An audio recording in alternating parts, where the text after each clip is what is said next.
E aí pessoal, continuando a nossa série aqui do canal, hoje a gente vai fazer uma pequena revisão sobre a aula passada. Então a gente vai rever alguns princípios na abertura e ver duas partidas exemplo de como punir os erros do adversário, tá? Então, só para a gente lembrar dos princípios básicos do jogo na abertura. Então, o primeiro princípio é desenvolver todas as peças rápido. O segundo princípio é lutar pelo centro. E o terceiro é colocar o nosso rei em segurança.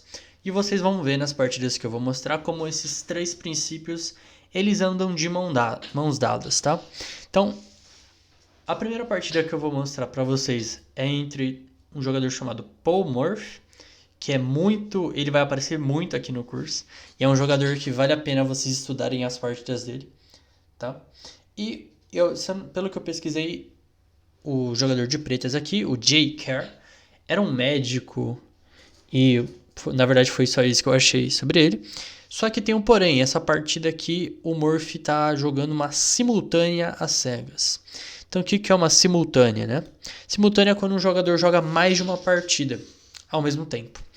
E ele estava jogando vendado, ou seja, ele não estava vendo o tabuleiro físico, ele estava só com as partidas na mente, tá?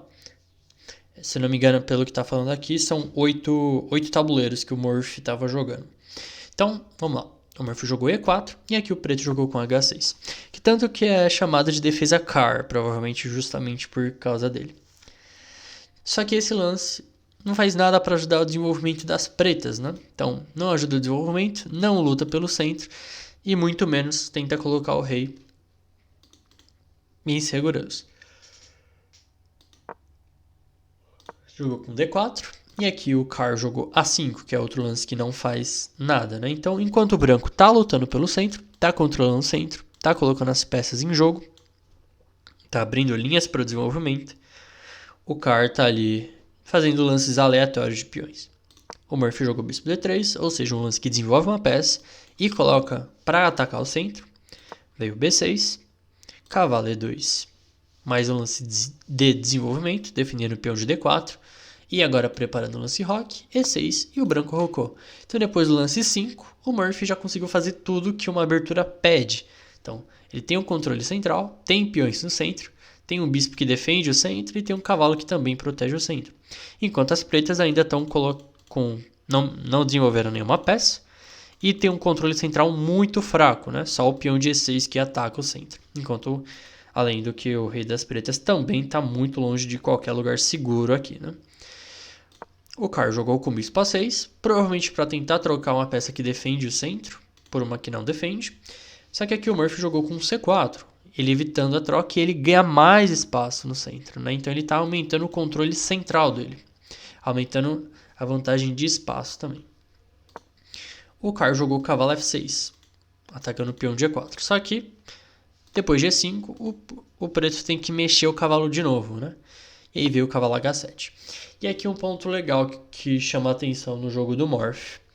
Quando vocês tiverem uma vantagem de desenvolvimento, que é o caso aqui, o branco tem uma vantagem muito grande no desenvolvimento, né? Então tem bispo, cavalo, o lance roque também é considerado lance de desenvolvimento, e o branco tem um centro totalmente livre para ele, né? O centro totalmente controlado. E aí, enquanto as pretas está correndo no centro e as peças estão muito longe de fazer qualquer coisa, né? Justamente porque o preto fez lances inúteis na abertura.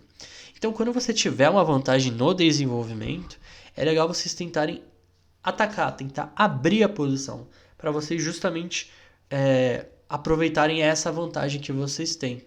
E aí o Murphy jogou F4, justamente para tentar jogar o lance F5 e abrir linhas para as peças. Veio o bispo E7, cavalo G3, para colocar a dama no jogo também.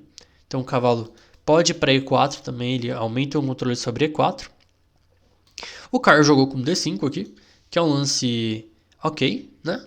Ele está tentando lutar pelo centro, mas depois de vários lances ruins que ele já tinha feito, esse lance parece que chega um pouquinho tarde demais. O Murphy jogou com dama G4, atacando o peão de G7 e perguntando o que ele vai fazer, né? E aí jogou com o roque, que é um lance muito, muito perigoso aqui, o lance roque. Porque aparentemente ele coloca o rei em segurança, né? Só que agora a dama tá atacando indiretamente o rei das pretas. E esse tipo de linha é bem legal de vocês, para vocês ficarem de olho. Esse tipo de linha aqui, esses ataques indiretos, tá? Porque sempre surge algum tipo de tema. E aí veio o cavalo H5 do Murphy. Então ele ameaçou mate em G7. E aí todas as peças do branco estão apontando já pro rei das pretas, né? Então, na verdade, o rei das pretas não tá tão seguro aqui na ala do rei. E aqui, tipo, não tem muito bem como defender, né? O Car jogou G5, mas sempre que você avança os peões do roque, seu rei acaba ficando... Seu rei acaba ficando com menos proteção, né? E depois de F toma G5, H toma G5, bispo por H7, o preto está completamente perdido aqui. Justamente porque agora, depois que avança os peões, o rei das pretas não tem mais quase nenhuma proteção. O preto jogou com rei H8. Se jogar rei por H7, cavalo F6 deve acabar com a partida em poucos lances. Porque, por exemplo, se tomar em F6, vem torre por F6, e aí o branco ameaçou o lance dama H5 cheque. Por exemplo, depois de bispo por, dama H5 cheque, rei G8, dama G5, rei H8 e aí torre H6 mate. Então, o preto jogou com rei H8, mas aqui o branco simplesmente está com uma peça a mais, né? E sem contar que o preto não tem peões perto do rei, não tem peões perto do roque. Para proteger, veio o cavalo F6, tomou em C4, bispo C2, ameaçando dama H5 mate. E aí aqui o Car jogou com dama D4 cheque, tentando atrasar o inevitável, tomou bispo C5. E aí, apesar de agora o rei das pretas estar muito mais seguro, depois de tomar em C5, já que tá cravado, né? Então a dama não pode sair daqui, então toma em C5, B toma C5. Só que aqui qual é o problema, né? Teve muitas trocas, só que se a gente contar o material, o branco tem uma peça a mais, né? Um bispo a mais aqui. Não, 2 bispos. Um bispo e um cavalo a mais, né? Então é um prejuízo muito, muito grande. E aqui o preto vai acabar perdendo de qualquer maneira. Vou seguir mais um pouquinho a partida, só para mostrar como o Murphy continua o ataque aqui. Depois de G3, torre por H por G3, que é mate, né? Mas tudo isso só aconteceu, e aí esse é o ponto que eu quero que vocês guardem na mente, porque o branco seguiu todos os princípios da abertura, enquanto o preto fez lances extremamente aleatórios aqui, né? H6, B6, A5. E aí o Murphy usou essa vantagem de desenvolvimento para conseguir um ataque muito forte, né? E aqui o preto está completamente perdido já. Certo? Então, vamos para o segundo exemplo. Essa aqui é uma partida também do Murphy contra um jogador chamado James McConnell, em 1849. Eu não falei a outra partida, mas a outra partida aconteceu em 1858, tá? Então veio E4, E5, cavalo F3, atacando o peão de E5, e aqui o McConnell jogou com dama F6, que tanto é a defesa dele, né? O chess.com chama de defesa McConnell. Mas é aquela coisa, desenvolve uma peça, ok? Só que é a dama, né? E o desenvolvimento precoce da dama pode ser um problema, como a gente já viu na aula anterior. E aqui o branco jogou com o cavalo C3, desenvolvendo mais uma peça, ameaçando o cavalo D5, já atacando a dama, e aí já tem um problema para o desenvolvimento da dama. E aí o preto jogou com C6 aqui, evitando o cavalo D5. Mas aí o branco jogou com D4, atacando o centro e abrindo linhas para o desenvolvimento. Veio o peão por, o branco jogou com E5, atacando a dama, dama G6. E aqui o Murphy jogou com bispo D3, né? Então ele meio que ignora que o cavalo dele está atacado, mas ele ataca uma peça mais forte. Ele ganha outro tempo desenvolvendo mais uma peça. Dama G2 e aí torre G1, desenvolvendo outra peça, né? Então enquanto as pretas jogaram dama F6, dama G6, dama G2, o branco tem 4 peças desenvolvidas já. Veio dama H3, torre G3, dama H5, torre G5, dama H3, e aí bispo F1, opa. Então ele faz essa pequena manobra, a dama das pretas está quase presa, veio dama H3, bispo F1, dama E6, e aqui ó, 4 peças completamente desenvolvidas. Na verdade o bispo voltou para a casa inicial, né? E aí o branco também tem um controle central muito grande, né? Justamente por causa dessas peças. O branco jogou com o cavalo por D4, capturando um peão e atacando a dama, então tá ganhando mais um tempo. A dama só tem a casa de E7 para ir, foi para lá que ela foi. E aí, o branco jogou com cavalo E4, que ameaça o lance ameaça cavalo D6, que é um lance muito chato, assim. Muito chato mesmo. Porque vamos supor que a gente faça um lance aleatório aqui. Com o cavalo chegando em D6, tira muitas casas do rei das pretas. E esse cavalo é muito chato, né? Ataca o peão de F7 também. Esse cavalo está muito bem colocado. E não tem o que o preto fazer para evitar o cavalo D6, na verdade. O preto jogou H6, atacando a torre. Veio o cavalo F5, atacando a dama de novo. Então a dama das pretas já foi atacada muitas e muitas vezes aqui. Ah, olha só. Eu tô com a engine ligada aqui. Ah, tem um furo aqui na partida. Legal. Com dama B4, o preto tá ganho aqui. Uau. Caraca, essa eu não tava esperando.